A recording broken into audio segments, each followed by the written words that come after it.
I let my sister believe I was broke for years while secretly buying all her debt, then foreclosed on her dream house. Meredith always saw me as the family failure. While she married her college sweetheart and bought a sprawling colonial in the suburbs, I lived in a studio apartment above a laundromat. She'd visit twice a year, usually when she needed something, always making comments about my thrift store furniture and expired milk. Poor Violet, she'd tell our parents, still can't get her life together. What she didn't know was that I'd been quietly building a small empire. My accounting degree and obsessive attention to detail had led me into debt purchasing, buying defaulted loans for pennies on the dollar, then collecting full value. It wasn't glamorous, but it was profitable. Very profitable. Meredith's husband Devin lost his job in 2019. Instead of downsizing, they kept up appearances with credit cards and loans. When their mortgage payments started slipping, I watched from the shadows as their debt multiplied. Late fees, penalties, compound interest, it snowballed fast. The first purchase was easy. Their credit card company sold me $47,000 in defaulted debt for $8,000. Then came the medical bills from Devin's surgery, the car loans, the home equity line they'd used for renovations. Every few months, I'd buy another piece of their financial disaster. During family dinners, Meredith would complain about creditors calling constantly.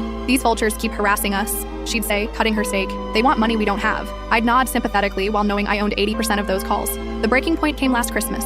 Meredith cornered me in the kitchen holding a $20 bill. "Here," she said with that condescending smile. "Get yourself something nice for once." That same week, I bought their mortgage from the bank. $340,000 in debt for $190,000 cash. 3 months later, I started foreclosure proceedings. Meredith called me sobbing. "Vi, we're losing the house. Some investment company bought our loan and won't negotiate. They want full payment or we're out in 60 days. "That's terrible," I said, sitting in my real office, not the studio apartment I maintained as a front. "Who's the company?" "Clearwater Holdings," she choked out. "They're heartless." I owned Clearwater Holdings. "Maybe I could help," I offered. "I've saved some money over the years." She laughed bitterly. "Unless you've got $340,000 lying around, there's nothing you can do." "Actually," I said quietly, "I do." The silence stretched. "What do you mean?" she whispered. "I mean I've been quite successful, Meredith. Successful enough to buy your debt. All of it." The realization hit her like a physical blow. You're Clearwater Holdings? I prefer to think of myself as your creditor." She started screaming then, called me every name she could think of, threatened to tell our parents, to sue me, to ruin my reputation. When she finally ran out of breath, I spoke calmly. "You have 48 hours to vacate the property." "Why?" she sobbed. "Why would you do this to family?"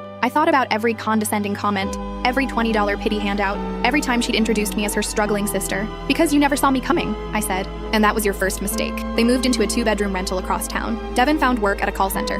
Meredith took a job at Target, her first job in 15 years. Last month, she called to apologize. Said she'd learned humility, that she understood now how hard life could be. She asked if we could start over. Of course, I told her. Family is everything. I didn't mention that I'd just bought the mortgage on their rental property too.